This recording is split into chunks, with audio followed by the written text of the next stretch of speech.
Ready? الحمد لله رب العالمين والصلاة والسلام على عبد الله ورسوله نبينا محمد وعلى آله وصحبه أجمعين أما بعد. So inshallah ta'ala, what we decided to do, because originally we had planned to separate between ilm al-hadith and ilm al-fiqh, hadith and fiqh. But because of our limited time and the other programs that are taking place, what we decided to do is to bring the two together in something that we usually call fiqh sunnah.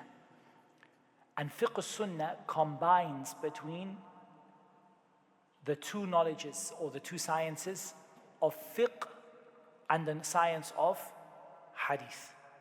By taking ahadith al-ahkam, the hadith that relate to the ahkam, that relate to fiqh. Yani ahadith that relate to the topics of fiqh. Does that make sense? Ahadith that relate to topics of fiqh. And fiqh in the language, it means, as we said, al-fahmu al-daqiq, precise understanding. But here we're talking about fiqh in terms of the outward actions that are taken from detailed evidences.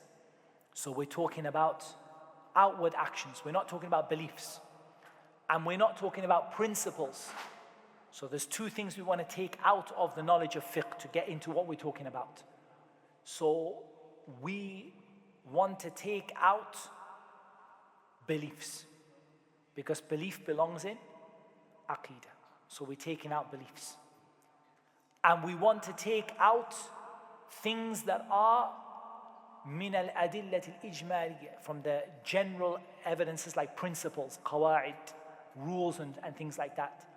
And we want instead to look at adillatun tafsiliyya, specific issues, marriage, specific issues, what are you allowed to look at in marriage? We want to go into the tafasil, the details, in terms of the ahkam and what is permissible and what is not permissible and so on. In terms of hadith, we've chosen the book BULUGH al-MARAM by Imam al-Hafiz ibn Hajar al-Asqalani rahimahullah ta'ala. And this book is a book of ahadith al-ahkam. So the ahadith that would be used for detailed evidences in fiqh are gathered together in this book, BULUGH al-MARAM. And there's no doubt that Al-Hafiz ibn Hajar was a great scholar of hadith, and he was Shafi'i in his madhab. But the book itself is suited to use in all of the madahib in reality. Even though the book, and no doubt, Al-Hafiz ibn Hajar, he was a Shafi'i imam, but the book is a book of hadith. And yes, the book is primarily based around the ahadith that are used within al-fiqh al-Shafi'i, but in general, these ahadith are going to be useful regardless of the madhab that you are studying. Now here I want to talk about the difference between fiqh al-sunnah and fiqh al-madhab, because the two of them are complementary. They shouldn't be seen as contradictory or going against each other. It's not like that. You shouldn't see it that it's one or the other. The two go together. So when you study fiqh al-madhab, what are you going through? You're going through masail fiqhiyya. You're going through individual issues. So you start with kitab al-tahara, bab al-miyah, the chapter of water, and you go like that. When you're doing fiqh al-sunnah, you're following the same order, but you're starting from what? The hadith. So in fiqh al-sunnah, you start from the hadith and you go out towards the opinions in the madahib and the scholars and everything. But you start from where? You start from the hadith. In fiqh al-madhab, you start from the issue, not from the hadith. You start from the issue itself. So for example, you start in kitab al-nikah What is the ruling of nikah? Ma hukmun nikah? That's what you start from. Nikah is recommended, wajib, haram. You're going to deal with all that. What's the evidence? An ayah, hadith, consensus, and so on. When you do fiqh sunnah, you don't start like that. You start from a hadith. Then you ask what's the ayat, and are there some opinions and different what the scholars said, and does that make sense the way it's different? In one of them you start from the issue itself, and maybe for the issue there is just an ayah, maybe for the issue there is a hadith, maybe for the issue there is consensus, maybe for the issue there's just different opinions, qiyas, analogy. You start from different places. But when you're studying fiqh sunnah, now you don't start, you're starting from the hadith and going out. There are advantages to both and disadvantages to both, and you need them both in reality. You can't really do one without the other. You need both of them together. Because maybe you're studying from hadith, but what are you going to do if the issue is an issue that is only dealt with in an ayah? Some issues don't have a hadith for it. It's only dealt with in an ayah. So how are you going to cover it? You have to go both ways, right? What are you going to do if the issue is an issue of consensus or an issue of qiyas, analogy, comparison? It's not going to be found in the hadith. But starting from the hadith also gives you an advantage, because it centers you around the sunnah and taking from the Prophet ﷺ, which gives you an advantage because you're not far away from the sunnah here. You're taking your fiqh from it. And in reality, we would advise that you complement, you do both. So you have lessons where you take fiqh al-madhab, you take the madhab, and you have lessons where you take fiqh from the hadith directly, and you have tafsir lessons where you take fiqh from the tafsir, and you compare and contrast like that. In terms of the madahib, the books of the madahib generally follow a particular structure.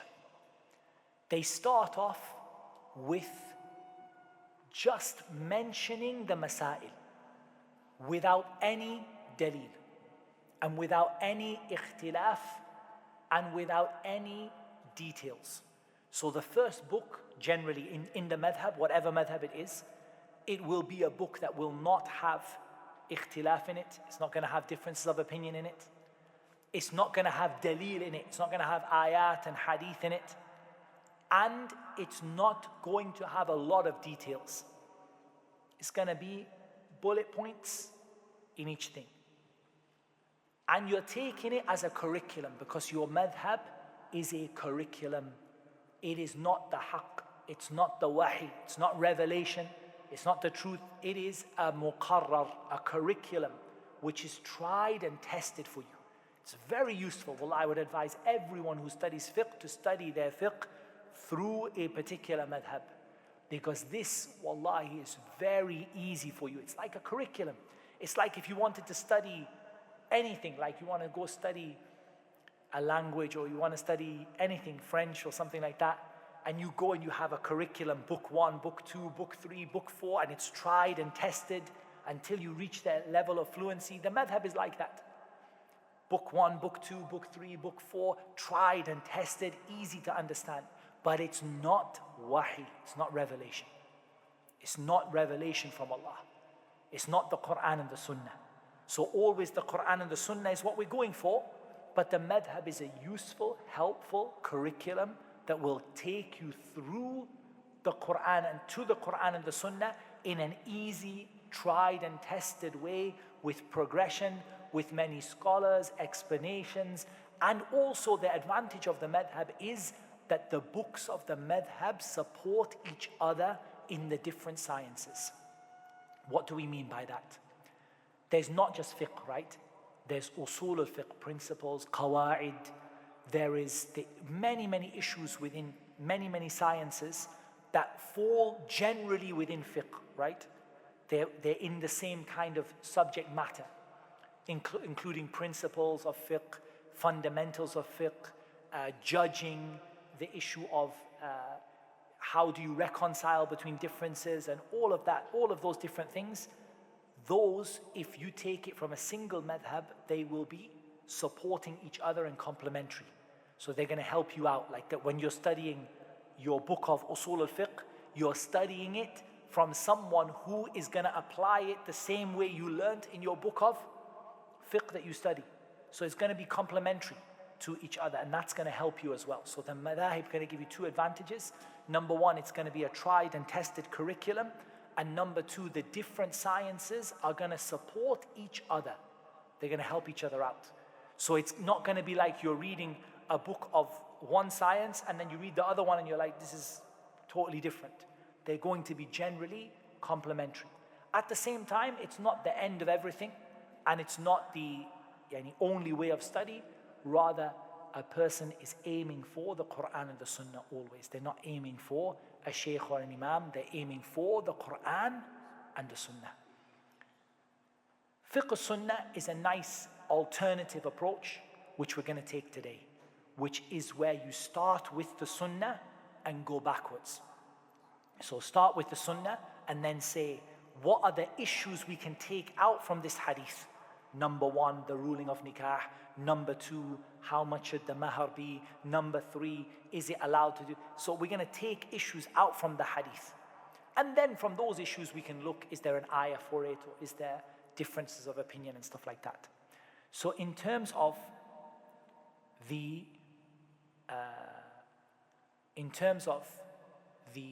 madhahib, the different madhahib, as we said, the very first books that you study, generally they don't give you evidences, and they don't give you ikhtilaf, and they don't give you a lot of details. When you go up to the next level, you're going to start to reach marhalatul tadleel, where they're going to start giving you evidences for what they say. They're not giving you ikhtilaf, right? They're not telling you about what the other madhab says or what the other scholars say. They are giving you just the evidence for what we say. And we told you that there are three types of water. We told you that there is water that is purifying, and water that is pure, and water that is dirty. That's what we told you in the first book. There are three types of water. طاهر ومطهر ونجس. You read it, okay? What's the dalil? In the second level, they're going to give you الدليل قوله تعالى قوله صلى الله عليه وسلم. They're going to give you ayat and hadith and that. In the next level, they're going to introduce you to ikhtilaf. But it's probably going to be ikhtilaf inside of the madhab, because the madhab doesn't have one opinion. There are hundreds of scholars, maybe thousands of scholars inside of a madhab, right?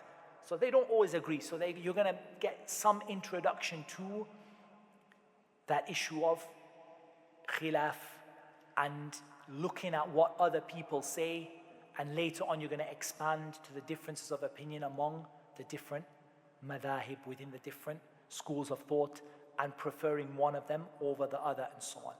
So that's a very brief, basic overview of how it would go. As for fiqh sunnah, then maybe one of the famous books is obviously Umdatul Ahkam, and likewise from one of the famous books is BULUGH Al-MARAM. And BULUGH Al-MARAM is a very, very good book. And from the famous books also is Sunan Abi Dawud. Sunan Abi Dawud is also a very famous book which deals with the ahadith that are used by the madahib in the issues of fiqh that they deal with. What I chose for us today is a bit of a change. I thought instead of going into salah and tahara, we might do from Kitab al-Nikah. Kitab al-Nikah, the book of Nikah, of marriage. And the very first hadith, Al-Hafidh ibn Hajar, he doesn't give a bab here, he doesn't give a sub-chapter. He just starts with Kitab al-Nikah, the book of Nikah, and he brings our first hadith. Before we go into our first hadith, we should understand what is al-Nikah. So they say, في اللغة الاختلاط. In the language, it means two things coming together and mixing together. And in general, it is usually referred to as the aqd, the contract. And it could also refer to marital intimacy as well. Sometimes we refer to it like that and sometimes like that. But usually the word nikah, most of the time, is used to refer to the aqd, the contract that is between a man and the wali of the woman, in which they agree to marriage based on certain conditions and so on. As for the importance of nikah in the religion of Islam, there are so many benefits. From the benefits and is the building of families, and from the benefits is the support that the husband and wife give to each other. From the benefits is the benefit of chastity, keeping away from haram and lowering the gaze. From the benefits is lineage and the preservation and keeping people knowing about who their fathers and grandfathers and so on are. And there are many, many, many benefits that Islam gives for and encourages, therefore, nikah because of them. And our first hadith, عن عبد الله بن مسعود رضي الله عنه أنه قال لنا رسول الله صلى الله عليه وسلم يا معشر الشباب من استطاع منكم الباءة فليتزوج فإنه أغض للبصر وأحصن للفرج ومن لم يستطع فعليه بالصوم فإنه له وجاه متفق عليه. So let's start with hadith and then fiqh. What we mean by that is we're going to start with matters relating to the hadith itself. So the first thing we see is that the hadith of BULUGH al-MARAM don't have asanid. They don't have chains.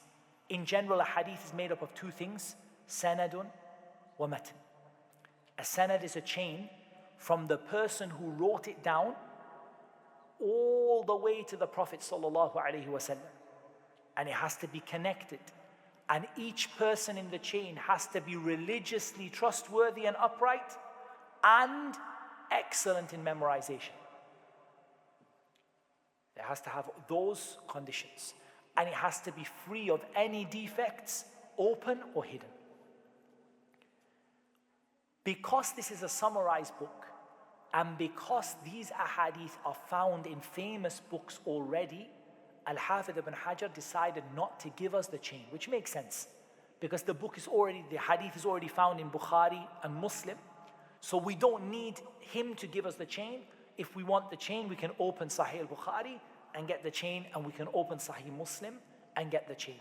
So what he gives us is, he gives us al-azw. He tells us that this hadith belongs in Bukhari and Muslim, and after that, he actually tells us even the number of the hadith, from the people who made the tahqiq on the book, the person who's making the commentary and the checking of the book.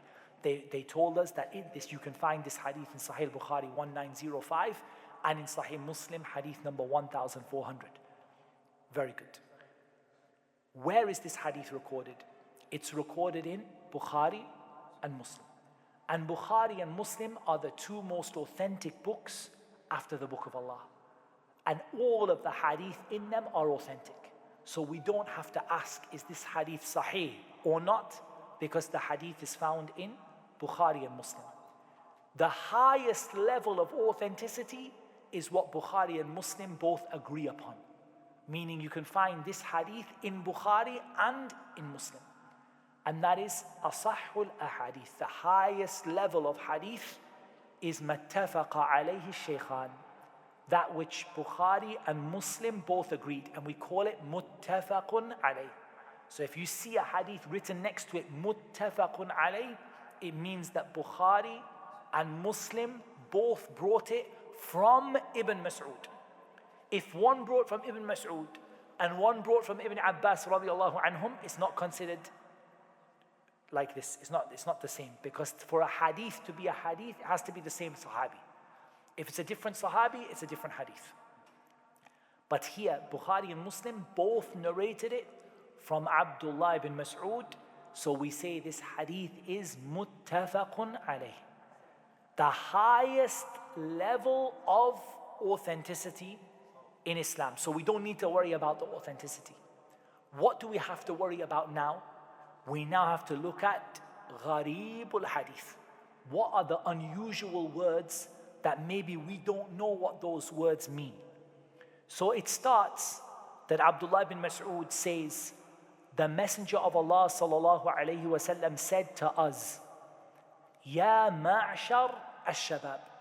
Ma'shar is a word that's used to bring together people who all have the same characteristic. So you can say ma'shar al-mu'mineen, all the people of Iman. Ma'shar al-shabab, all the young people. So it's a word that gathers together people who have the same characteristics. Here, their characteristics is that they are shabab. And a shab is a person who is a young person who is not yet reached the age of seniority. And that age of seniority, they differed about it. Some of them said 35 and some of them said 40. But that's around the age. And so the Prophet ﷺ is speaking to people here who are adults under the age of 40 or under the age of 35 to 40, that kind of. So they are young adults, be them teenagers or in their 20s or in their 30s. These are the people that have been spoke to, the shabab. The next word that might be unusual for us, man istata'a minkum al-ba'a, whoever of you is able to have al-ba'a. And the word al-ba'a might be an unusual word for some people. The scholars had a couple of different views about it, but the strongest view is that al-ba'a is financial ability. Some of them said that al-ba'a can mean physical ability. But why do we say that it doesn't mean physical ability here? Because it's talking to shabab. And generally, shabab in general, and the people who are young guys, physical ability is not the problem. And it's rare, right? It's rare that someone has a physical disability that would prevent them from marriage. But generally speaking, when you're talking to a bunch of young guys, the problem is money. And that's why it came in Arabic with two meanings, but the meaning intended here is financial ability. فَلْيَتَزَوَّجْ, let them get married. فَإِنَّهُ أَغَضُّ لِلْبَصَرِ, because this is going to be better for lowering the gaze. وَأَحْصَنُ لِلْفَرْجِ, and better for protecting the private parts. وَمَنْ لَمْ يَسْتَطِعْ, and whoever cannot do it, فَعَلَيْهِ بِالصَّوْمِ, he should fast. فَإِنَّهُ لَهُ وِجَاء, and a wija is that which cuts off your desire. It will be something to cut off the desire. It's something, al-wija is something which completely cuts off the desire. Now we've taken the authenticity of the hadith. We've learnt the sahabi that it was narrated from. We've learnt where the hadith was recorded in Bukhari and Muslim. And we've learnt gharib al-hadith, any words that we were not sure of. So now, in summary, the meaning of the hadith, O young men, whoever is financially able, let him get married, for it controls the gaze and protects the private parts, and whoever cannot marry should fast, for it will cut off his desire. Now we came to al-masail al-fiqhiyya mustanbata min hadha al-hadith. What are the masail fiqhiyya that we're going to take from this hadith? The first one we're going to ask ourselves is, what is the ruling on getting married? Now for rulings, we need to say one of four things. If you wish, say 5 things. You're either going to say that it's wajib, it's obligatory, or you're either going to say that it's mustahab, it's recommended, or you're either going to say that it is makruh, disliked, or you're going to say that it is haram. And if you wish, there's a 5th, which is mubah, and that's not really a ruling, right?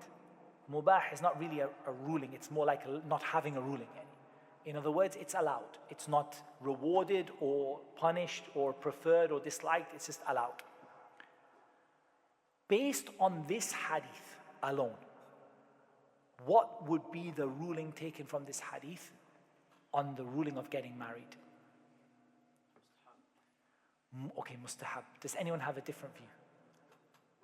Wajib. No doubt, the hadith itself, يدل على الوجوب. The hadith itself, without something else, it says wajib.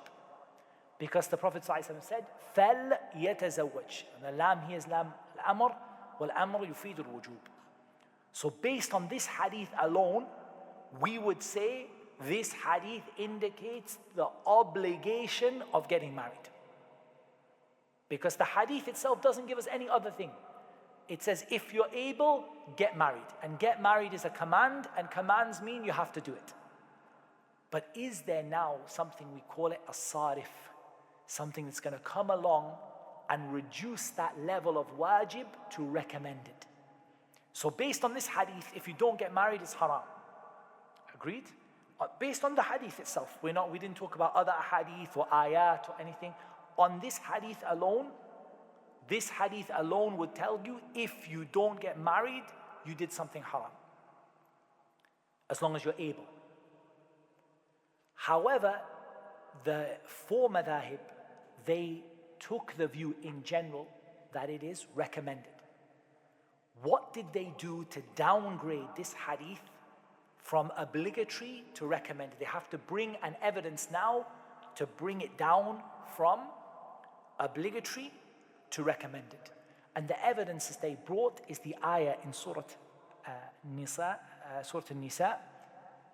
فَانْكِحُوا مَا طَابَ لَكُمْ مِنَ النِّسَاءِ مَثْنَى وَثُلَاثَ وَرُبَاعَ فَإِنْ خِفْتُمْ أَلَّا تَعْدِلُوا فَوَاحِدَةً أَوْ مَا مَلَكَتْ أَيْمَانُكُمْ.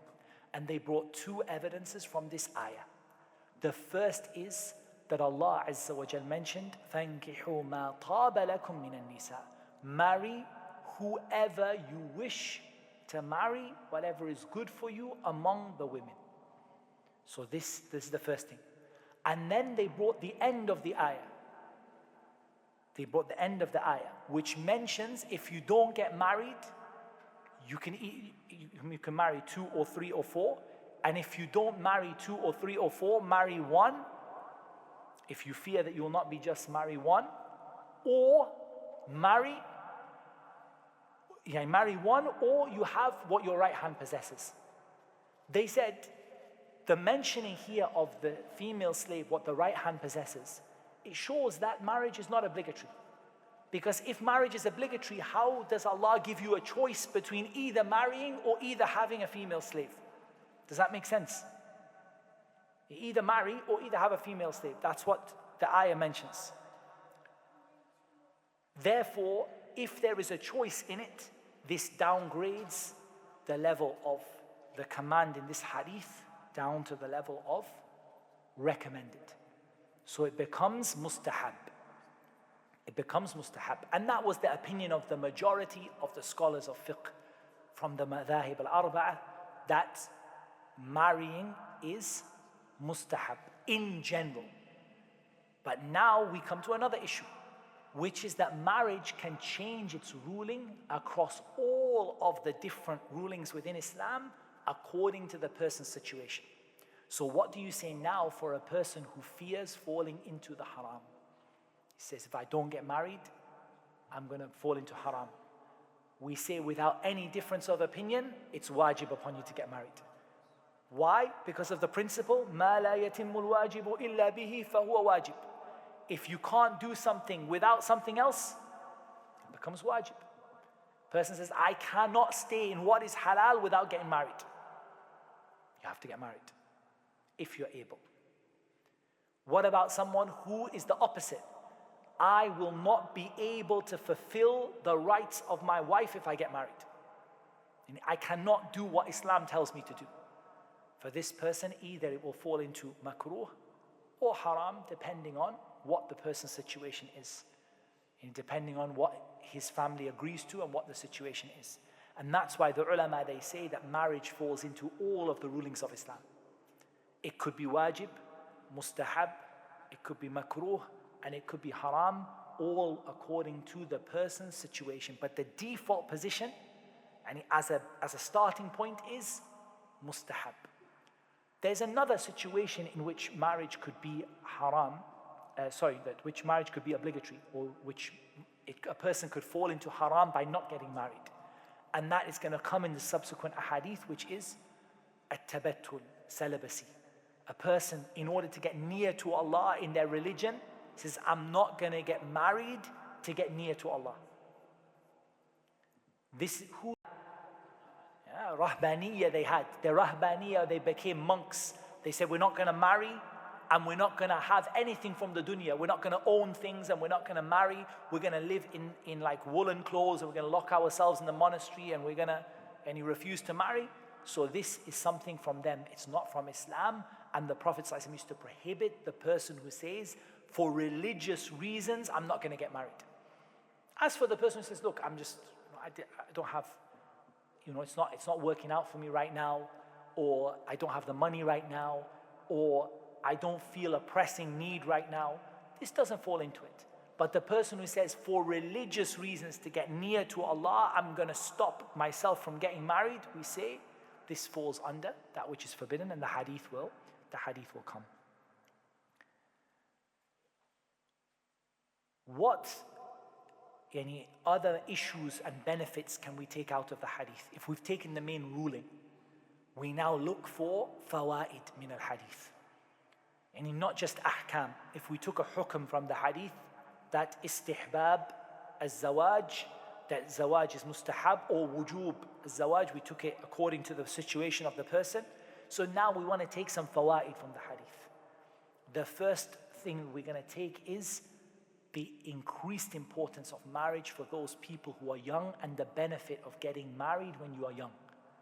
And that it's not encouraged to wait, like some people do. And some parents, Allahu musta'an, they tell their kids, my son, wait until you finish your doctorate and you have a house and a car. And that's not what Islam said. Islam said, when you have al-ba'a, you have the ability financially to support a wife. And if we're saying that a wife requires you to own a house and own a car and to have a PhD and all of that, then most of us would not be married. Like marriage is according. Some women want more and some women want less. And likewise, the women that marry, some men have a very high standard and some men have less. So each person can find someone that suits their situation. We also learned the importance of financial stability, that it's not, we don't say marry when you have nothing. How can we say that, except for the one who is in great need? How can we say that a person should have enough to be able to reasonably support his wife? Okay, does the Sharia define an amount of money? It doesn't, right? There's no, like you have to have 20 dinar or you have to have 100 dirham. It goes back to what? It goes back to al-urf. It goes back to what is customary among the people. So what is normal? Like today in Liverpool, among women from a particular community, there will be a normal amount of money and lifestyle that is expected. It will depend on her social status. As we tell the brothers, if you want to marry a princess, you better have a castle. Habibi, that's the reality of it. Like people have different social statuses. And there's a woman, her father, she lives in a mansion, and her father, for her 18th birthday, bought her a very expensive car. And she's not unlikely to want to marry a guy who says, I have a studio flat in one of the side streets next to the masjid. She's going to say, look, I'm living in a palace right now. My dad spends thousands upon me every month. Each person has their social status. And each community has expectations. There can be different ethnicities have different expectations, and different also cultures, and also different areas and different people. So in Islam, it goes back to what is customary, what is normal for the people. So if a woman comes and what is customary is a certain thing and she asks way above that, so you know that she's asking for more than what is the norm among the people. But we don't give an amount, and every country is different, every people is different, every city and every place, and different people have different social statuses. It also tells us from the benefits of marriage is lowering the gaze and protecting chastity. So ultimately, if a person finds themselves starting to look around, this is a sign that that person should start to think about marriage. Even before that, ideally. But if the person finds his gaze is wandering around, then that person needs to start to think about it. And also, it tells us that it protects a person from doing what is haram in terms of zina and that which leads to it. And it also tells us the alternative, because not everybody will be mustati', able in every situation. And we all know that. Not everybody is able to get married today if they wanted to get married. There are various restrictions and issues in place because of their family, because of their society, because of their age, because of their financial status. What is the alternative? The alternative is as-sawm, fasting. Taking a lot of fasting. What's the maximum a person can fast according to the Sunnah in general? I mean, you can fast many days at once, any one-off. But on a regular basis, the best fast is Siyam Dawood alayhi salam. كان يصوم يوما ويفطر يوما. He used to fast one day and miss one day. And if a person feels really overcome by their desires, they can do a block of fasting. Because sometimes the Prophet ﷺ used to fast for weeks without breaking his fast. And sometimes he used to not fast for time as well. So he didn't fast the whole month except Ramadan. But it's okay for a person to, if they're really struggling, to fast for a couple of weeks like that. Or to just fast the Sawms, Siyam Dawood, fast a day, miss a day, fast a day, miss a day. And also in the Hadith is the importance of lowering the gaze. And these are just some of the benefits that we can take from our first Hadith. Our second Hadith. وعن أنس بن مالك رضي الله عنه أن النبي صلى الله عليه وسلم حمد الله وأثنى عليه وقال ولكني أنا أصلي وأنام وأصوم وأفطر وأتزوج النساء فمن رغب عن سنتي فليس مني متفق عليه. First of all, we're going to go for the hadith itself. It's narrated from Sahabi Jalil Anas ibn Malik, the servant of the Messenger of Allah sallallahu alayhi wasallam. And Anas radiallahu anhu is narrating this hadith. Where is it recorded? Bukhari and Muslim. So we don't need to worry about authenticity. And this hadith, does it have any unusual words in it? Not too many. The hadith says that the Prophet ﷺ praised Allah and he mentioned Allah with good. And he said, I pray and I sleep. And I fast and I break my fast. And I marry women. So whoever doesn't want my sunnah is not from me. One of the words that's very important is laysa minni. And this is mas'alatun aqadiyya, an aqidah issue. What does the word laysa minni mean, and how did the different groups go astray?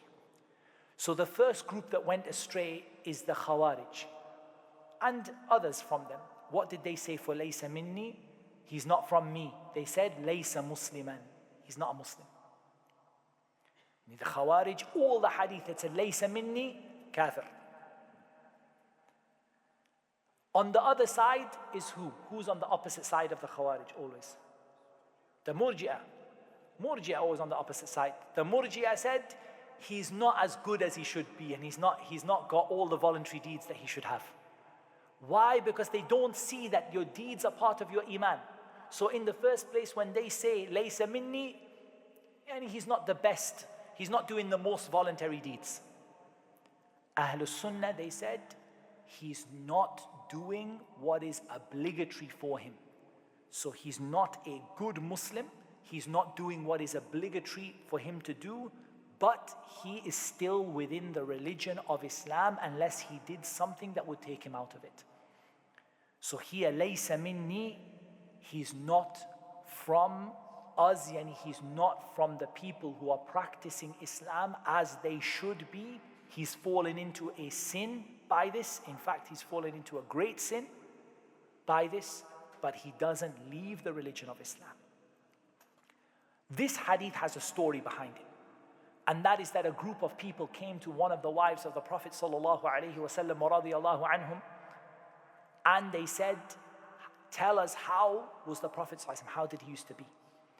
And when they heard, one of them said that I am going to pray all night and I'm not going to sleep. And one of them said, I'm going to fast every day of the year and I'm never going to break my fast. And one of them said, I'm not going to get married. And the Prophet ﷺ said, فَمَنْ رَغِبَ عَنْ سُنَّتِي فَلَيْسَ مِنِّي. If you don't want to have my sunnah, you're not one of us. And it's a major sin for a person to turn away deliberately or to exceed deliberately the limits within the sunnah. Now, what's the key point here? The marriage issue here, what is key about it? The person, what they said is, I'm not going to get married as a religious way of getting near to Allah. Not I'm not going to get married because I don't have money. Not I'm not going to get married because I don't feel like it right now. Or I'm not going to get married because I've got a lot of stuff going on. I'm not going to get married taqarruban ila Allah subhanahu wa ta'ala. To get near to Allah, I am going to come near to Allah by not getting married. And this is what the Prophet ﷺ said about it. فَمَنْ رَغِبَ عَنْ سُنَّتِي فَلَيْسَ مِنِّي. So this hadith from the fiqh point of view, it indicates the tahrim, that it is haram for a person to prohibit themselves from marriage in order to get near to Allah by not marrying. And that is at-tabattul, celibacy. Any that celibacy is prohibited. Like the vows of celibacy that the monks made, like the priests. And lil fa'ida, and what do you think? When you saw the priests in the churches who made a vow of celibacy, what did they end up doing? Fahisha, haram, zina, attacking the kids in the church. All of this came about from what? From this tabattul, swearing upon themselves celibacy. And so this is not part of our religion for a person to swear that they will not marry in order to get near to Allah. It doesn't bring a person near to Allah in anything. And it also, from the fawaid and the benefits of this hadith, is that we never go beyond the sunnah in our actions. And from this is the hadith of the Prophet sallallahu alaihi wasallam, إِنَّ لِكُلِّ عَمَلٍ شِرَّةٍ وَلِكُلِّ شِرَّةٍ فَتْرَةٍ فمن كانت شرته إلى سنتي فقد أفلح ومن كانت فترته إلى غير ذلك فقد هلك. The hadith of Abdullah bin Amr, that the Prophet ﷺ, he said, every action has a period of enthusiasm, and every enthusiasm has a lull where you slow down. Fatra, and you slow down and you don't feel like enough energy to do it. So whoever gets enthusiastic, you want to go and do something amazing for Islam and you want to give your energy and your time for Islam, don't go over the sunnah. And whoever goes low and is down and depressed and slows down, don't go below the sunnah. You have to stay always in line with the sunnah, whether you are full of energy or whether you're feeling down and depressed and tired. You must stay always within the limits of the sunnah, never going too much. So a person cannot say, I'm going to pray more than what the Prophet ﷺ did. And a person, when they fall short, they can't say, I'm not going to pray at all, right? But a person goes between praying lots of the sunnah prayers, less of the sunnah prayers, all of their prayers in the masjid. If they live far away from the masjid, sometime they might pray at home. So a person goes up and down, but they never go below the minimum set in Islam, and they never go above what the Prophet ﷺ did. And from this also is that it's not right to criticize something which the Prophet ﷺ did in the sunnah, or to describe it as being exaggerated. For example, the qira'ah of the Prophet ﷺ, the surahs that he read in the salah, you cannot say it's too long. In surah on Yawm al-Jumu'ah, in Fajr, he used to read surah Sajda and surah al-Insan. If the Imam reads it, you cannot say to the Imam, you read too long. Don't you know the hadith of Mu'adh? أَتُرِيدُ أَن تَكُونَ فَتَّانًا لِلنَّاسِ. You're putting the people into a fitna. What the Prophet ﷺ did can never be described as al-ghulu, or too much, or exaggerated. It is perfect. But there is also a minimum standard which you must follow. You don't go below what is the minimum in Islam, and you don't go above because you've got a lot of energy. And this is particularly important for the young people, because our young people, when they get a lot of energy, sometimes they might go over the limits. It's true. They might go and do something that Islam didn't allow them to do because they got so much energy and determination for Islam. But that doesn't mean you go outside of the limits of the sunnah. وعنه, يعني from Anas رضي الله عنه أنه قال كان رسول الله صلى الله عليه وسلم يأمر بالباءة وينهى عن التبتل نهيا شديدا ويقول تزوجوا الودود الولود إني مكاثر بكم الأنبياء يوم القيامة.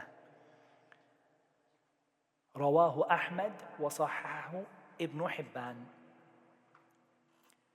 First of all, from a hadith point of view, the hadith narrated from Anas ibn Malik, we've spoken about before. And this hadith, Rawahu Ahmad, it was narrated by Ahmad. Ahmad has his musnad, Ahmad who we did Usul al-Sunnah, Imam Ahmad, the great Imam, the one of the four Imams, the Imam al-Arba'ah. Imam Ahmad has a musnad, which is one of, it's not the biggest, but it's one of the biggest collections of hadith that we have.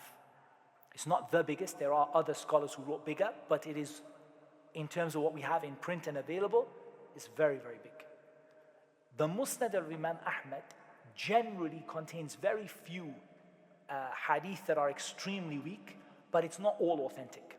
So what we need to do is we need to have a check of what is authentic and what is not authentic. And this hadith is authentic. The hadith is declared to be authentic by a number of scholars of the hadith. Al-Hafidh ibn Hajar, he mentions Ibn Hibban. But Ibn Hibban, even though that helps, it doesn't help us that much because he was a little bit lenient when he grades hadith. Sometimes he makes it more authentic than it is.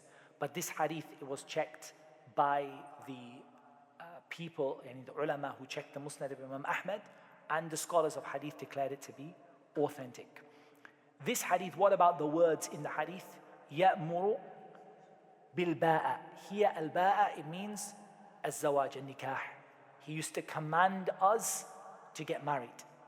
So this goes back with what we said, wujub az-zawaj, yani that it's wajib, except that we said that the ayah in Surah An-Nisa brings it to the level of mustahab unless a person fears for their religion. وَيَنْهَى عَنِ التَّبَتُّلِ. التَّبَتُّل is celibacy. So that is when somebody religiously تدينا, يعني they say التبتل is ترك الزواج تدينا. It is leaving marriage as a means of a religious act of worship to get near to Allah. وَالتَّفَرُّغْ لِلْعِبَادَةِ. And saying, I'm not going to get married so that I can just be doing nothing except ibadah.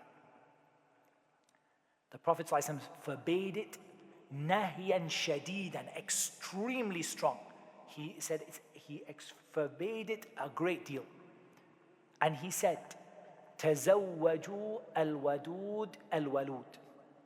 Al-Wadud is the woman who is loving.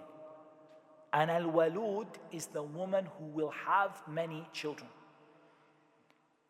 As for the statement, إِنِّي مُكَاثِرٌ بِكُمُ الْأَنْبِيَاءِ, يعني مُكَاثِرٌ, in some of the other narrations, the way they explain it is that I will mention your great number. I will boast of your great numbers before the prophets, Yawm al-Qiyamah. Because we know some prophets will come and they will have with them a small group. And some prophets will come, وَمَعَهُ الرَّجُلُ وَالرَّجُلَانِ, one or two people. And some prophets will come, وَلَيْسَ مَعَهُ أَحَدٌ, nobody's with him at all. Then a great group of people will come and they will be the people of Musa. And then an even greater group of people will come and they will be the ummah of Muhammad sallallahu alaihi wasallam. So the Prophet sallallahu alaihi wasallam will mention the great numbers of his ummah before the prophets, Yawm al-Qiyamah. And this ummah is the largest of the people of Jannah. Some of the narrations mention half, and some of them mention 2/3 of the people of Jannah will be from the people of this ummah. Does that mean that a person could be Christian today and be from the people of Jannah? No, because once a prophet comes, you have to believe in that prophet. But from the people who lived in the time of Isa and they believed in him, the people who lived in the time of Musa and they believed in him, this ummah, in some of the narrations it's mentioned 2/3 of the people of Jannah, and in some it's mentioned half of the people of Jannah will be from this ummah. And this tells us first of all, here تزوجوا الودود الولود, this is here, للاستحباب. It doesn't mean wujub here. It's istihbab. It's the recommendation of getting married to a woman who is very loving and who will give you many children. That's a recommendation. It's not wajib because of the other evidences about who you can marry, the hadith which is going to come as well, about the 4 reasons a woman can be married for, that it's not obligatory she has to be like that, but it is recommended that you marry a woman that has those 2 characteristics. She is wadud and walud. That is in addition to the hadith that's going to come about her being that ad-deen, a person of religion. It also tells us that the benefit of marriage is to have many children, and that having many children is a way to strengthen the Muslim community, and it's a way for Islam to become dominant, and it's not something that you should be shy of. It's a good thing to have many children, that you bring them up as practicing Muslims. It will strengthen the community and the society. And we always complain, so few people are practicing Islam, and we are living as a small minority.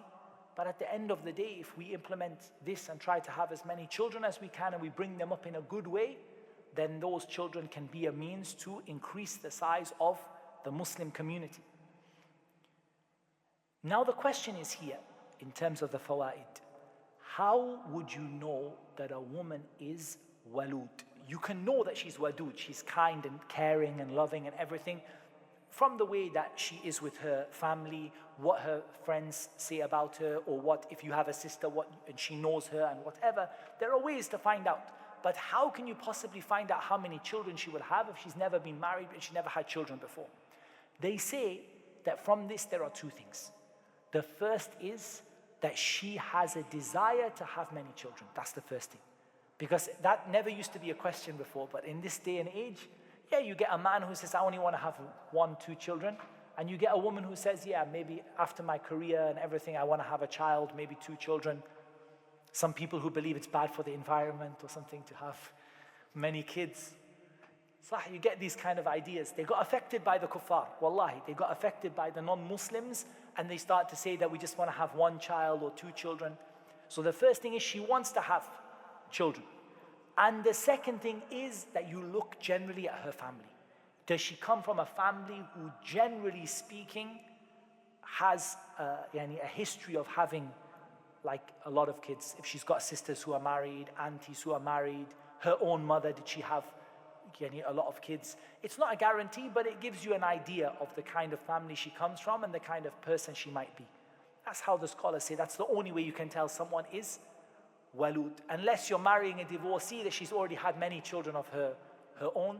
Otherwise, you can only gauge it by looking at her family and looking at her own desire to have children. Jameen. Here, Al-Hafidh ibn Hajar, he said, وَلَهُ شَاهِدٌ عِنْدَ أَبِي دَاود وَالنَّسَائِي وَابْنِ حِبَّانَ أَيْضًا مِنْ حَدِيثِ مَعْقِلْ ibn Yasar. It's a hadith benefit. He said this hadith has a supporting narration. And when we say a shahid, what do we mean? A narration which supports this one. And it says the same or similar, and it gives it some extra strength. It's not from the hadith of Anas, it's from the hadith of Ma'qil ibn Yasar, from the hadith of Ma'qil ibn Yasar in Sunan Abi Dawud and An-Nasa'i and Ibn Hibban. And those are not guaranteed to be authentic, but they are supporting narration, so we can look at it and say this will help. So you see Al-Hafidh ibn Hajar here, he didn't just bring fiqh, he also brought fawaid hadithiyah, benefits from the hadith to help us to understand, okay, so now we understood the word shahid means a supporting narration. So maybe this narration might have a little bit of weakness in it, maybe one of the narrators is not so good in memory, but there's something there to support it. There's another narration that comes along and it raises it up and it supports it.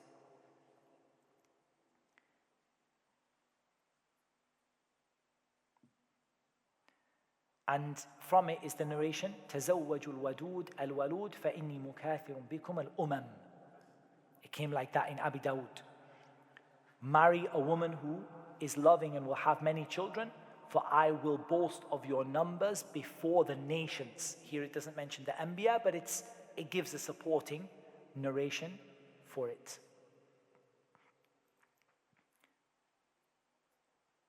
We then come to the hadith of Abi Hurairah. وعن أبي هريرة رضي الله عنه عن النبي صلى الله عليه وسلم أنه قال تنكح المرأة لأربعة لمالها ولحسبها ولجمالها ولدينها فاظفر بذات الدين تربت يداك متفق عليه مع بقية السبع.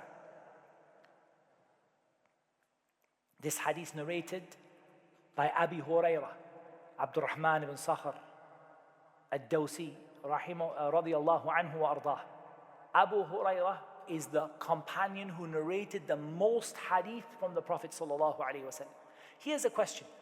He narrates the most hadith, but his Islam came late. His Islam was late in the time of the life of the Prophet sallallahu alaihi wasallam. So how is it? There are three reasons for that. Number one, the Sahaba narrate from each other. Don't think that everything the Sahabi narrates. Sometimes he says, I was there. But he's narrating from Umar, from Abu Bakr, from other people who told him what happened. That's the first thing.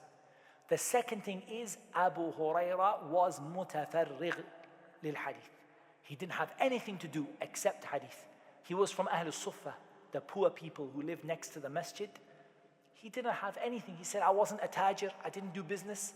I wasn't a fallah, a farmer, I couldn't do farming. I didn't grow dates. All I did was hadith. From the day that I became Muslim until the Prophet ﷺ passed away, and he was just with the Prophet ﷺ every day memorizing hadith. And the third is the dua of the Prophet ﷺ for him. That the Prophet ﷺ made dua for him to have knowledge that is not forgotten, and mentioned his knowledge in the hadith of the Messenger sallallahu alaihi wasallam. Who is this hadith narrated by? It's narrated by Bukhari and Muslim along with the rest of the seven. So when we say the seven, who do we mean? You've heard of Al-Kutub al-Sittah, the 6 books of hadith. They are Bukhari and Muslim and Abu Dawud and Nasa'i, At-Tirmidhi and Ibn Majah. And it got changed over, but now in modern times, we accept these 6 as the 6 books. Of the 6, which are guaranteed authentic? Bukhari and Muslim. The other 4 are not. Tirmidhi, Abu Dawud and Nasa'i, Ibn Majah. The 7th one, in the terminology of Al-Hafidh ibn Hajar, is Musnad al-Imam Ahmad. So he's saying this hadith is narrated by all 7, Bukhari, Muslim, Tirmidhi, Abu Dawud and Nasa'i, Ibn Majah and Musnad Ahmad. All of them narrated this hadith. What about the unusual words from the hadith? تُنْكَحُ الْمَرْأَةُ لِأَرْبَعَةٍ. A woman is married for one of 4 things. Mal, we understand, means money, right? What does hasab mean? This is an unusual word. Hasab is the deeds of your ancestors, like coming from a noble family. So coming from a family, her father was a great scholar, her grandfather was a great warrior, or, her mother was, it's to do with the sharaf, the nobility of your family and your lineage. What your fathers and grandfathers and all of that did. It's all to do with that. Jamal is beauty, and a deen is religion. As for this statement, fadfar, so the meaning of fadfar is to be successful. Is to be prosperous and successful. What will make you prosperous and successful? That deen, a person of religion. And this statement, taribat yadak. Taribat yadak, this statement, taribat yadak, originally what does it mean? It means it's a statement against someone. And you say, may your hands be covered in dust. But this statement, later on, it became used as an encouragement. And go for it. And taribat yadak, go for it. May you be prosperous. So the hadith says a woman is married for one of 4 things: her wealth, her lineage, her family status, her beauty and her religion. Marry for the sake of religion. Why is that? What about those other things? Are they not things people look at? Well, let's look at money. Money comes and goes. Does a man have a right to his wife's money? No. So what might happen if she's really wealthy and he's really poor?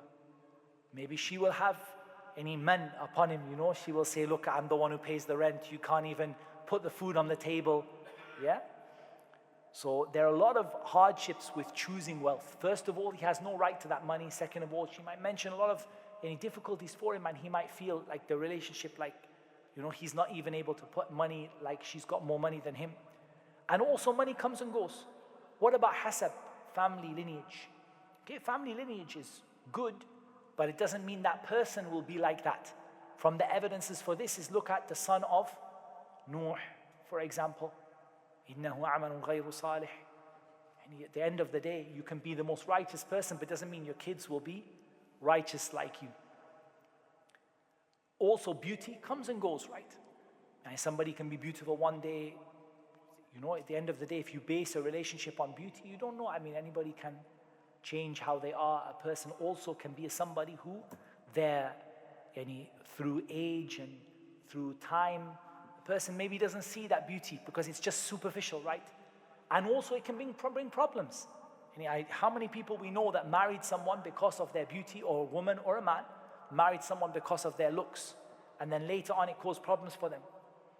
The person wasn't upright on the religion, and they made issues for them, and family issues happened because of it. So these things are considered. It's not wrong to consider them, but they're not given priority like religion, because religion is the thing that is going to make a person successful. And religion is what's going to build this idea of tawafuq, of compatibility, and being, knowing each other and having expectations of each other. When religion is involved, you know what you're getting. And you know that you're getting a partner, a spouse, be it on the men's side or the women's side, you're getting a spouse who will be someone who will fear Allah with regard to you. As for the other things, there is no harm in them, but they shouldn't be given priority. And you can look at someone's family, you can look at someone's beauty, but it shouldn't be given priority over a person's religion, Now, if we look at the conditions of marriage for men and women, just if we take a moment to step outside and look at it, what is mentioned with regard to the woman? We've taken religion. We've taken also, we're going to look at the hadith about making sure that beauty and so on. We've taken the issue of being loving, caring, and the issue of having children, right? Those are mentioned. What is mentioned with regard to the man? First of all, the deen, the religion. After that, his character. إِذَا جَاءَكُم مَّن تَرْضَوْنَ دِينَهُ وَخُلُقَهُ فَأَنكِحُوا. If there comes to you someone you're happy with his religion and his character. Religion, character. So a man has to not just be religious. If a man is religious, he might be very religious, but he might be someone who always raises his hand. He might be a very religious person that reads Quran and prays, but maybe gets angry very quickly. And he's always got talaq on his tongue and he raises his hand. This person, you don't marry them, because he doesn't have character. He has to have religion and good character. As for the woman, as we said, religion and character is mentioned in terms of being caring and so on, and also the issue of children and the issue of that you are happy, each of the spouses is happy with how the other one looks. It doesn't have to be like this idea you have to marry someone from the Hur al-Ain. Too many brothers have this problem. The idea is, if he gives you a list of who he wants to marry, say to him, Ya akhi fil Jannah, inshallah. You'll get her in Jannah, but in this world, akhi, what you're describing, why you putting a barrier upon yourself, like, she has to be like this, like this, like this. But she has to be someone, when you see her, you're happy, right? You should be happy with her. Not that if you see her, you want to run away. And you should be happy with her character, her religion, and so on. But this is from the fawaid that we took out from this hadith. There are so many, wallahi, I wanted to go through so many hadith, but our time is short. I just want to do one more, inshallah ta'ala. And we're going to skip and go to the hadith of Jabir. And we're going to finish with this hadith because we have to give some time for people to take a break, and we have to quickly do a little bit of tafsir as well. عن جابر رضي الله عنه أنه قال قال رسول الله صلى الله عليه وسلم إذا خطب أحدكم المرأة فإن استطاع أن ينظر منها ما يدعوه إلى نكاحها فليفعل رواه أحمد وأبو داود ورجاله ثقات وصححه الحاكم. This hadith, who is it narrated by? Jabir ibn Abdullah رضي الله عنهما.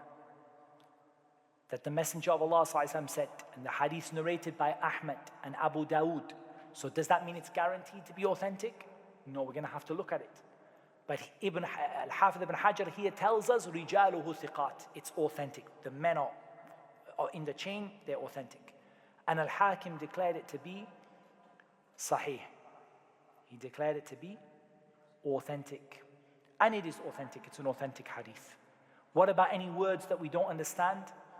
The words here are easy, so we just do a translation of the hadith. If one of you proposes to a woman, and he proposes to a woman doesn't mean he has to speak to her. He could be speaking to her father, her wali, but he's in a state of proposal to her. Again, he's suggested marriage. He's proposed marriage. If he's able to look at that which will encourage him to marry her, let him do so. If he's able to look at what will encourage him to marry her, let him do so. Okay, the fiqh of the hadith. This hadith, first of all, contains istihbab, recommendation of a man looking at his wife-to-be before he decides to marry her. That's the first thing. It's recommended. Because here, the Prophet ﷺ, he said, فَإِنِ اسْتَطَاعَ, if he's able to, let him do so. He didn't say the marriage is invalid or something like that. But he said that if you are able to look, don't get married to someone that you haven't seen. That is the first point. The second mas'ala fiqhiyya we're going to take from this is, what is the limit of what a man can see from a woman that he is hoping to marry? What they call حدود نظر الخاطب إلى المخطوبة. What are the limits?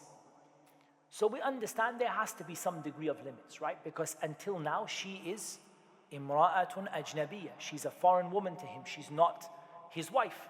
There's no contract between them yet. She's not his wife, so there has to be some sort of limit of what he can do. At the same time, he has to see enough for him to want to marry. Here the scholars differed in two opinions.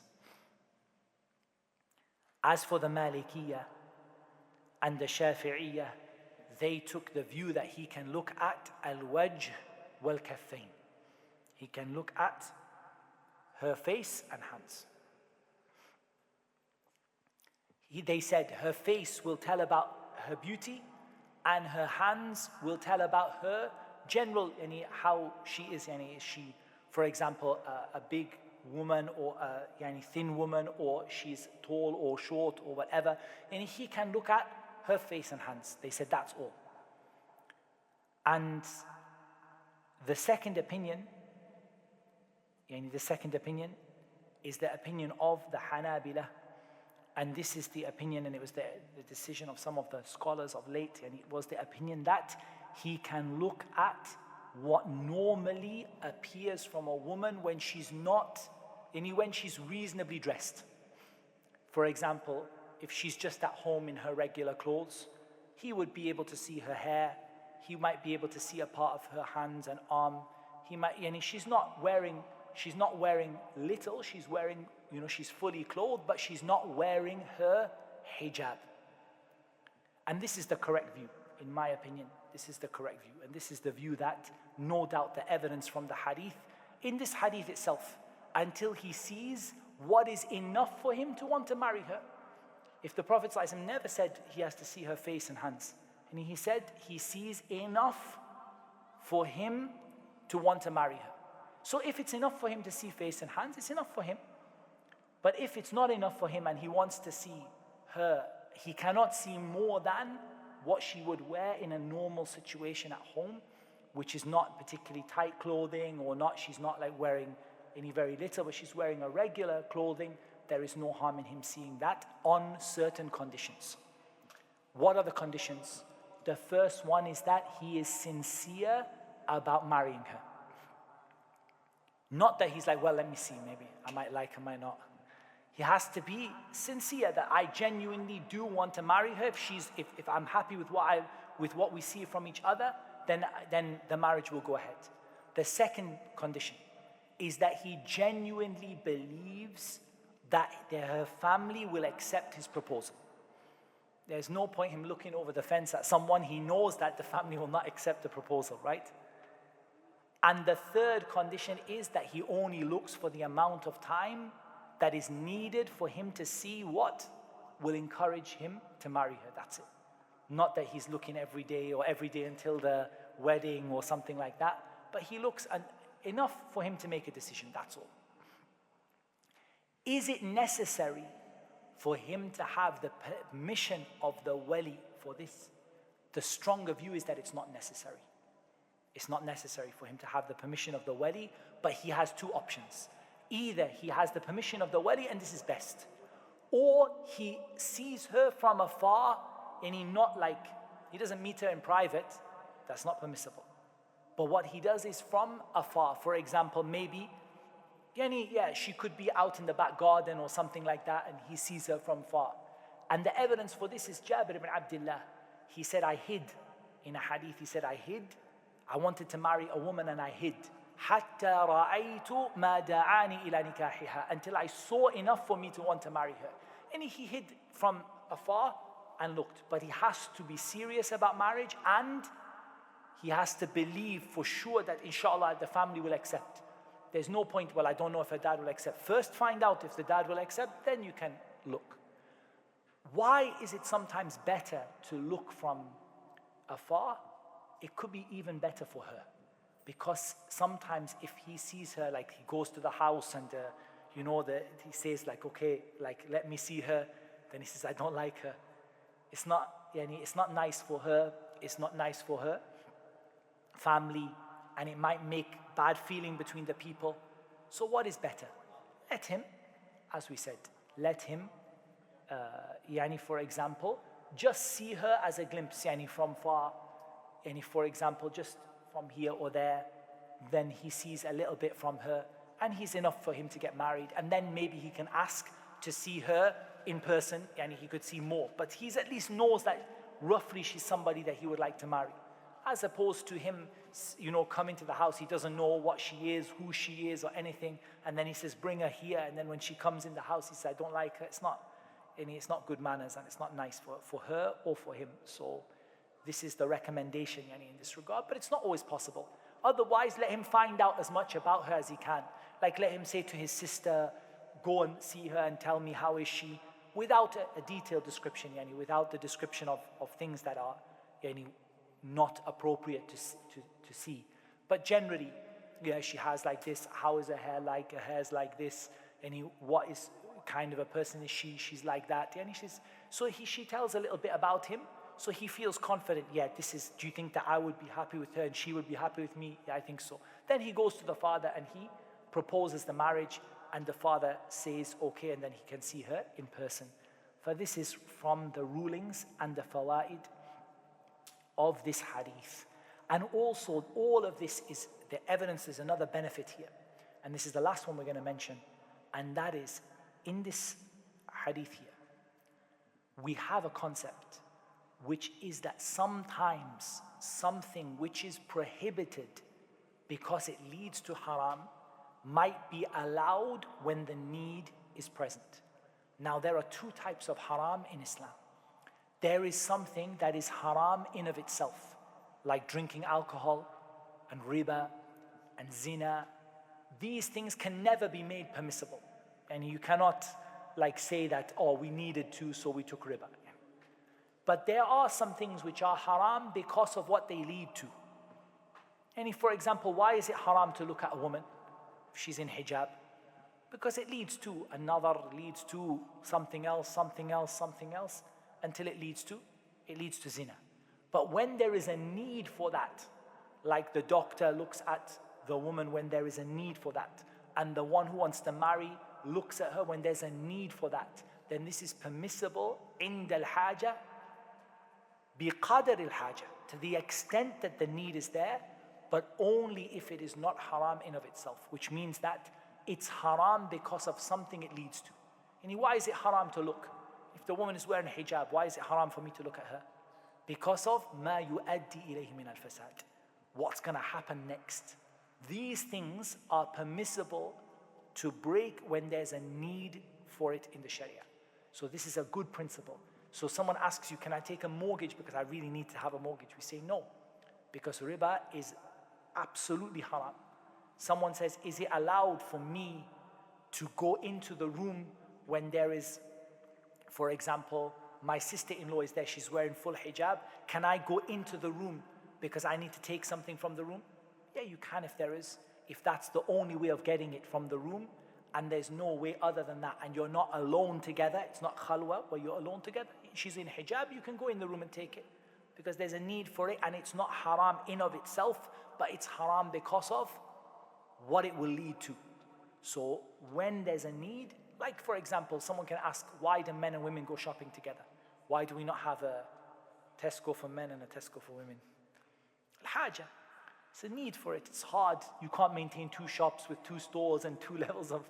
So it's hard. So for that reason, it's allowed for them to go shopping together, but it's not allowed for them to go have coffee afterwards, So it's like biqadr al-haja, to the extent of the need. But that doesn't work for riba and zina and shurb al-khamar and all of those things, because those things are haram in of themselves. There's nothing, it's not what it leads to. In itself, it's haram. Does that make sense?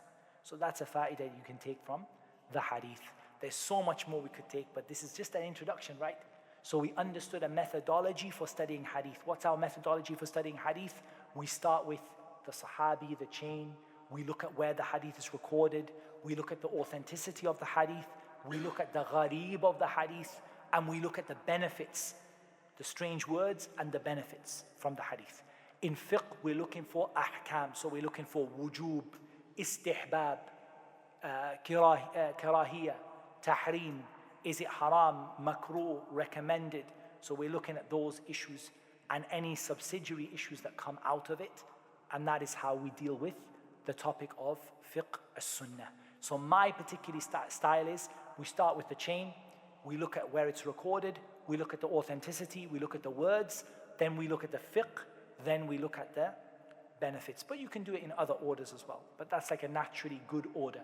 The benefits don't have to be fiqh related. They could be benefits in akhlaq, they could be benefits in belief, they could be benefits in any issue, but just something that you benefit from the hadith.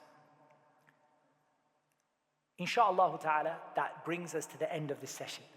I do want to do a very small, very small, very small tafsir session with you. But I'm not going to make it long. I'm going to make it inside of 35 minutes at most. So we'll finish by 6 o'clock.